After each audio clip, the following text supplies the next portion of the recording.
नाम की एक लड़की से प्यार हो गया और उसने अपनी माँ को बिना बताए पूनम से मंदिर में शादी कर ली। आज वो गांव वापस आने वाला था। उर्मिला बहन, 2 किलो कर देना दूध। 1.5 किलो मुझे भी देना। क्या बात है उर्मिला बहन, आज तो तुम बड़ी खुश दिखाई दे रही हो। बात ही खुशी की है सरोज बहन, आज मेरा बेटा गांव वापस आ रहा है। बस जल्दी जल्दी काम निपटा कर उसी के लिए बढ़िया बढ़िया पकवान बनाऊंगी। पता नहीं शहर में उसे क्या खाने को मिलता होगा और क्या नहीं। अच्छा तो ये बात है, चलो बहुत बढ़िया हुआ। कब से बेटे के बिना अकेले रहते रहते तुम उदास हो गई हो। अब वो आ जाएगा तो तुम्हारे साथ काम में भी मदद कर देगा। हाँ वो तो है। अरे आ रही हूँ पारो, तू क्यों आवाज लगा रही है? मैं जानती हूँ तू भी सूरज का नाम सुनकर बहुत खुश हो रही है। रुक, मैं अभी तुझे चारा डालती हूँ, फिर तो सूरज ही तुझे खिलाएगा।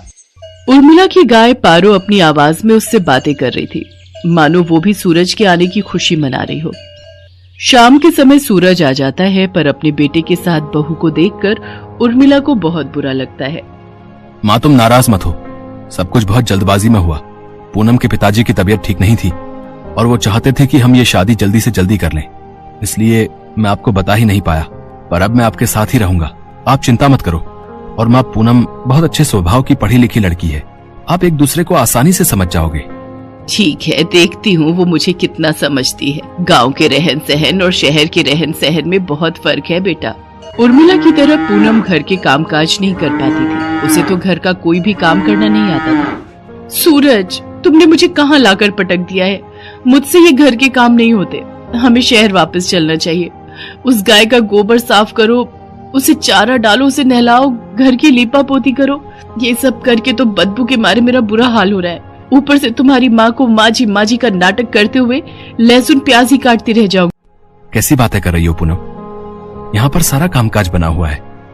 मैं तो यहाँ पर बढ़िया सी डेयरी खोलने की सोच रहा हूँ। दूध, घी, पनीर, दही और कुछ खास मिठाइयों की बहुत ही बढ़िया डेयरी खुल जाएगी। हमारी अच्छी खासी कमाई हो जाएगी। शहर में घर का किराया, खर्चा पानी कितना ज्यादा है, वहां पर मुझे काम सेट करने में ही सालों गुजर जाएंगे। और जहां पर मेरा अपना खुद का घर का काम है, हम शहर में क्या करेंगे? तुम्हें पता भी है हमारी गाय का दूध पूरे गांव में मशहूर है। सोचो हम कितना कमा लेंगे। और फिर हमारे यहाँ रहने से माँ को भी सहारा रहेगा। वो बेचारी अकेले काम नहीं संभाल पाती है। अच्छा तुम काम करो, मैं थोड़ी देर बाजार होकर आता हूँ। कह तो सूरज ठीक ही रहे हैं, शहर में काम करने के लिए पैसों की भी जरूरत होगी। यहाँ पर तो अपना मकान, अपना काम है और फिर हमें तो पैसे कमाने से मतलब है। कुछ सालों में अच्छे पैसे कमा लिए तो बाद में शहर जाकर बस जाएंगे। पर मुझे किसी भी तरह से सासू माँ से अलग होना है ताकि उस गाय पर मेरा कब्जा हो जाए। पता नहीं, माँ जी तो बहुत चालाक है, कितने पैसे अपने अंदर करके बैठी होंगी। पूनम को पता था कि सूरज गांव में ही काम बढ़ाने वाला है, इसलिए वो अलग होने के रास्ते ढूंढने लगी। सूरज, सुबह से काम कर करके मैं थक गई हूँ। मेरे आने के बाद माँ जी ने घर के सारे काम मेरे ही जिम्मे डाल दिए हैं। गाय को नहलाना, धुलाना, गोबर साफ करना, चारा डालना, सारी देखभाल तो मैं करती हूँ। और दूध बेचने के टाइम पर माँ जी गल्ला लेकर तखत पर खुद बैठ जाती हैं। ऐसे थोड़ी होता है। मैं अब और बर्दाश्त नहीं कर सकती। जब मैं इतना काम कर रही हूँ तो फिर मैं अलग ही रहूंगी। मुझे माँ जी के साथ नहीं रहना। और हाँ, उस गाय पर मेरा हक है, मुझे तो बस बंटवारा चाहिए, गाय का बंटवारा। पूनम इतनी जोर जोर से चिल्लाकर ये बात कह रही थी कि उसकी बात उर्मिला के साथ साथ पड़ोसियों ने भी सुन ली और सब वहाँ आ गए। बहू, बंटवारा, वो भी मेरी पारो का? मेरे जीते जी ऐसा कभी नहीं होगा। और तुम जानती ही क्या हो पारो के बारे में? उसे मैंने बहुत प्यार से पाला है, उसकी देखभाल की है। तुम मेरी पारो को एक दिन भी रख कर तो दिखाओ, वो तुम्हारे साथ एक दिन भी नहीं रहेगी। हाँ हाँ, इस गाय की देखभाल मैं कर लूंगी, आप उसकी चिंता मत करो।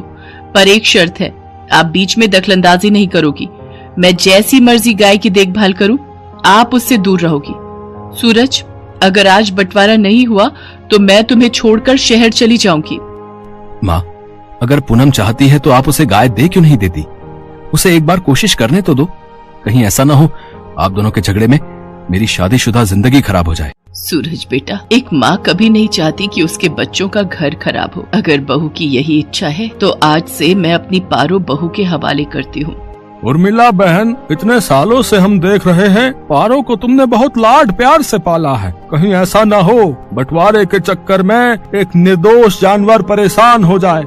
सब गांव वाले भी क्या समझाते। पूनम तो बंटवारे की जिद पर अड़ गई थी और ऐसा ही हुआ।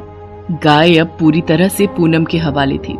सूरज गांव में डेयरी खोलने की व्यवस्था के काम से शहर चला जाता है। पूनम तो आलसी थी। उसने गाय के प्रति लापरवाही दिखाना शुरू कर दिया। वो सुबह उठकर ना तो गाय का गोबर साफ करती थी, न उसे नहलाती धुलाती थी और न ही उसे समय पर चारा देती थी। इसी कारण गाय के आसपास बदबू फैलने लगी और मक्खियां, मच्छर, कीड़े मकोड़े आने लगे। गाय को समय पर चारा नहीं मिलता था। वो कमजोर हो गई। पूनम सारा दिन सोती रहती और खाती पीती रहती। गाय ने दूध देना भी बंद कर दिया। एक दिन गाय बेहोश होकर जमीन पर गिर गई। ये देखकर पूनम घबरा गई। सूरज उसी समय शहर से आया और वो भी घबरा गया। उसने उर्मिला को आवाज लगाई। उर्मिला दौड़ती हुई अपनी पारो के पास आई